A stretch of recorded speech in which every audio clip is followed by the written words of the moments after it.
Well, there are a lot of exciting things happening and a lot of things to do outside. That's returning to our back to normal, if you will, as we begin to exit this pandemic. And one of the things returning is outdoor entertainment, if you will, outdoor concerts. And I am privileged to have and proud to have in our studio Shahida Mausi, the president of Right Productions, which manages entertainment and concerts at the Aretha. Thank you so much for being here. Thank you for having me. It is great to have you. So first, it is great to be where we are right now, to have entertainment back in the lineup, right? I mean, it's been a long time coming. It's been a long time, and it's a much needed return to our lives, right? Yeah. I mean, you need to get some good music and great music and a summer breeze at the same time. I mean, I love it. It seems as if we have been on lockdown for so long. People have been inside, and so now people get to get a fresh air, entertainment, and that certainly has returned to the Aretha lineup starting in July, right? I think the first Wednesday Jazzy Nights series begins July 7th, and you all have Sheila E. and Monica Blair in the lineup. Yes, that's awesome. You can't beat that. So Monica is Detroit, right? To have her be the first artist to take the stage, right, for the 2021 season at the Aretha is just fitting, I think. I love it. She commands. She really does command. She has a power in those vocals. I love it. And then you have other artists in the lineup as well. PJ Morton, People Bryson, Will Downey. I had a chance to meet him before. That is awesome. But you can't slide past Sheila E. You can't. If you have not seen, have you ever seen Sheila E? I have. So you know the kind of energy that she brings. Look, I mean, it's a totally different ball game with Sheila E. She leaves it all on the floor. She really does. It's an amazing experience, particularly when she's here in Detroit. Mm-hmm. I mean, it's just our audiences and Sheila, the rhythms. It's amazing. I love it. July 7th, the first show. Absolutely be there. Be with us to celebrate the return of live music to the Aretha. Absolutely, I love that, and even the name, telling Detroiters that, you're in conversation with family and friends. Yeah, I'm going to the Aretha. That's a bit of a change as well. I mean, last year, we were kind of down for the count because of COVID, but it seems as if there's a rejuvenation this year. And to say, I'm going downtown to the Aretha. Talk to me about the name change and the honor as we recognize the late Aretha Franklin and naming Chene Park in her honor. Well, I'm told that Chene Park was one of her favorite places. And it was certainly the scene of a magnificent performance that she did there. I think Aretha played on that stage. It might have been 1 o'clock in the morning when she finished. Yeah. She just went. The river takes her, and it was just a magnificent night. So when the mayor decided to announce at her homegoing service that the name of the venue would be changed to the Aretha Franklin Amphitheatre, it was emotional. It floored me. Yeah. But it took me to my knees because was that the first time hearing? Yes. Yeah. So to have that name as something that you have to live up to is a challenge. I mean, that's serious business in the entertainment industry. She wasn't just R&B. She was gospel. She was classical. She was an actress. She was a consummate artist in so many ways. And that's a standard that I feel a tremendous amount of responsibility to live up to in what we do there. I think that's interesting because I was there for that homegoing service when the mayor made that announcement, and it was such a profound moment of it was an emotional moment as well for the family and everyone who was there for the mayor to make that announcement. But for you, certainly you've had challenges, I'm sure, from a business perspective, trying to book artists, perhaps cancellations, a lot that goes on behind the scenes. Yeah. But then that added pressure to live up to now a new name for the amphitheater. That's quite amazing. Yes. Aretha Franklin, out of all people, that's That's pretty awesome. Yeah, but now what people thought in the entertainment industry, that came with a ton of money, right? So now you can pay more for the artist. No, that didn't happen. Not at all, right? No, we're still in business, and it's a business relationship. So there's that. A little background. So the city of Detroit owns the amphitheater, but certainly your company, the Right Productions, manages the entertainment, if you will. So take us a little bit back into the history, if you will, to how it all started and where the business is now. Because certainly this is a family company, right? Yes. It's a family company, entertainment. So the behind the scenes, what is it that we don't see? Give us a little picture of it. But let me give you a little history, and then we'll talk about contemporary times. Okay. The Aretha Franklin Amphitheatre was built under the administration of Mayor Coleman Alexander Young. Right. It was his dream to have a major venue like this here in the city of Detroit for Detroiters and our guests. Mm-hmm. And he succeeded in creating this wonderful, beautiful, I mean, it's something that doesn't exist elsewhere in the country. We're on an international border with this beautiful stage. But I had the privilege when it was first built 30 some odd years ago to do the programming for those first 3 years. So to see if we really had something here. So we brought Wynton Marsalis and Carmen McRae and Diane Reeves and folks like that, Ornette Coleman for the jazz heads. And we did the programming that first 3 years. And we brought 6,000 people to see Carmen McRae in the rain. And the mayor said, I think we have something here. Let's go with this. That was when I was working for the city of Detroit as the director of the Arts Council. I left that position and many things happened, but 17 years ago, the city put out a request for proposal and my company, the Right Productions, bid, and we won the bid. So I've spent 20 years of my life at least there at the Aretha. It's been an amazing story, history ever since. But for those who want a glimpse of some of the behind the scenes of the business and how you all as a family make it all work, from the production, the scheduling, everything that goes into making a live event special for the audience. There is some reality, if you will, that happens behind the scenes. And we've got a look at The Show Goes On for those who want to get a little peek behind the scenes. Let's take a listen. There's nothing like live performance. Shane Park into Aretha Franklin Amphitheatre. It's the only venue that's run by a black woman. We stuck together, we'd be multi-millionaires by now. As much as I travel with various different artists all around the globe, they know my family. They're like, say your brother. I say, what's up? Tell your mom, tell your father. We don't have to get ready because that's how we try to stay. Now get your glove on because the curveball's coming. Hold on a second. We gotta get organized. Joe has had a medical emergency. Webby is not gonna make it here. You think we should just cut him from the show? I know none of you all wanted to see me go up there and talk to Questlove and Black Thought and tell them my opinion. But he came running off, his shirt was hanging off. He was hollering, I'm here, I'm here.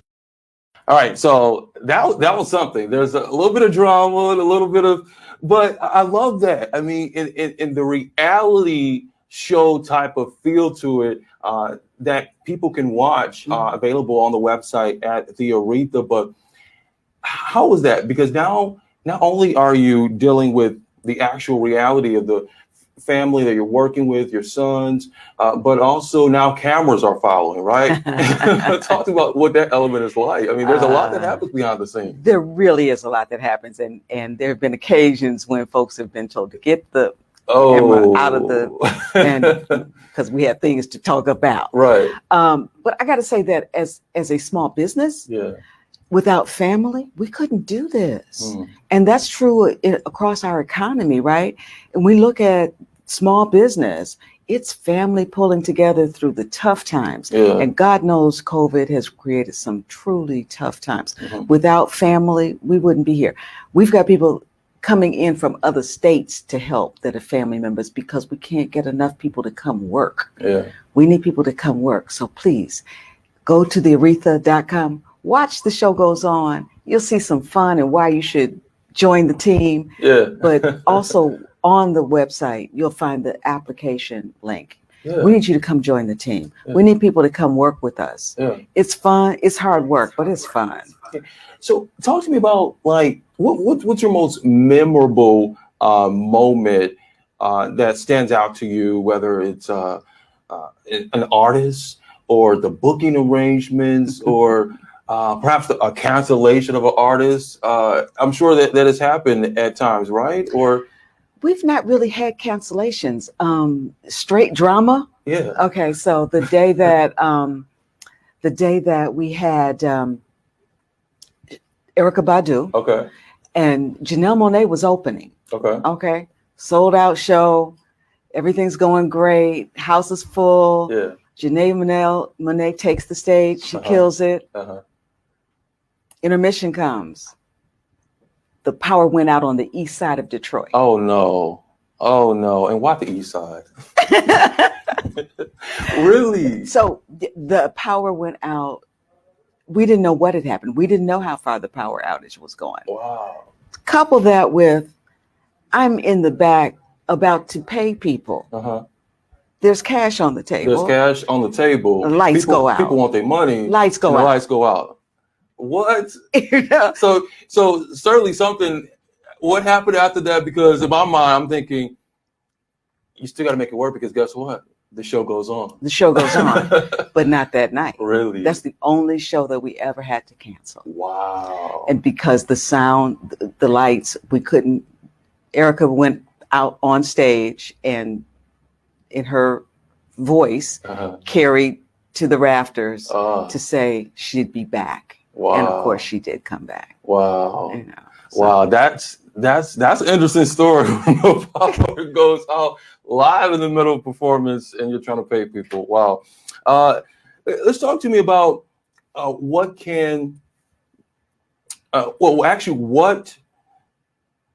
keeps you moving?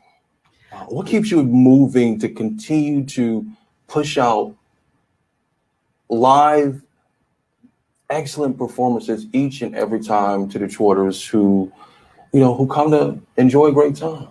You know, the stage is an honor. Yeah. It's a responsibility. It's an opportunity, right? What I put on that stage creates energy and it sends energy out across the city and beyond, right? So if I can put positive energy on that stage and people leave there higher, in a better frame of mind than they were when they came in, then I've impacted this entire city and beyond. So that's really what it is. I want to use that stage. It's a stewardship. We use that stage to send out positive energy to our community, to our town, to our state, to our country, to our world. Yeah. So I love that. I love to see people positively impacted and see their spirits lift. Yeah. And Detroit is a bit unique, and I mean, as far as the stage and the visual look and presence of the amphitheater stage itself. I mean, it overlooks a waterway with the Detroit River in the backdrop. You got the boats that are coming in, and an international waterway as well with Canada overlooking. I mean, do you often find yourself in competition with some of the area entertainment venues, or trying to get artists and compete with other entertainment venues from across the country? Absolutely. I mean, that's a lot of work that goes into the business as well. A lot of competition, but let me begin by saying, with those of us who spend time down there know, it's one of the most beautiful amphitheaters ever. Yeah, ever. And right? it is among the top amphitheaters in the world. Detroiters, we take a lot of stuff that we have here for granted. Yeah. Don't take that for granted. It really is one of the top amphitheaters in the world. Yeah. We're also the only city in the United States that has an amphitheater of that size that is run and controlled by a Black-owned company, and the only such entity that is controlled by a woman. I love it. So I love it. There's that. But competition, absolutely. My competition are international, multinational corporations. Live Nation, AEG, those are my competition. Still a big thing. Huh? You got it covered, right? Black girl magic. I love it. I love it. I love it. And then, recently there was a big thing with a particular artist who was at a certain venue, and I guess people didn't fully get their worth out of this particular artist, but that's okay because you all grabbed them up. You got Jeezy in the house on September 3rd, Friday, September 3rd. Jeezy will be at the Aretha. Yeah, well, we had booked Jeezy to come in 2020. Okay. And that performance had to be postponed because of COVID. Like everything else. We postponed the performance to September 3rd when we knew we would be able to have a full house, because Jeezy always draws a full house. Always draws a full house. He's going to draw the crowd. So if you come into the Aretha, you're going to see a performance, bar none. Okay, we're not playing day party here. We're talking bring it. Right. No day party here. No. You're going to bring the full performance of what you should expect of a concert when it's Jeezy. And so when you get to deciding where you're going to spend your entertainment dollar, I mean, we're going to deliver. Yeah. Right. We have a reputation. We have a commitment here. We're going to present what it is that we promise we're going to present. And that will be Jeezy on the stage doing a full performance on September 3rd. I love it. Labor Day weekend. The Isley Brothers. Yes. September. Actually, that's for August 21st. With Saturday. Chaka Khan. With Chaka Khan. Now, who's going to close? Now, look. Who's going to close? Who's going to close? Chaka Khan, right? Who's going to close? Well, yeah. Who do you think should close? That's a hard call right there, right? Right. Yeah, stay tuned. Stay tuned, right? I love it. I love it. I love it. I finally want to leave our audience with, you're a woman at the top of your game. It's a family business. You have a team behind you. You're delivering an awesome takeaway for Detroiters when it comes to entertainment and a gathering place. What is it that you hope perhaps 10 years from now, and what do you want the headlines to read about who you are?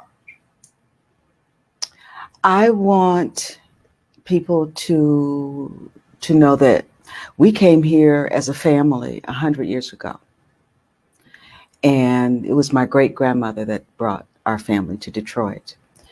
It's now our turn to stake a direction for the next 100 years. That's what I want to do.